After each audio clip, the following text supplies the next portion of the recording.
మియాపూర్లో ఉద్యోగాల పేరుతో నిరుద్యోగులను మోసం చేసిన కేటుగాళ్ల భాగోతం బయటపడింది.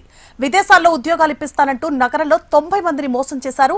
హఫీజ్పేటలోని సిడి దశరథ్ కన్సల్టెన్సీ పేరుతో విదేశాల్లో ఉద్యోగాలు అని చెప్పి ఒక్కొక్కరి నుంచి 6 లక్షల రూపాయలు వసూలు చేశారు.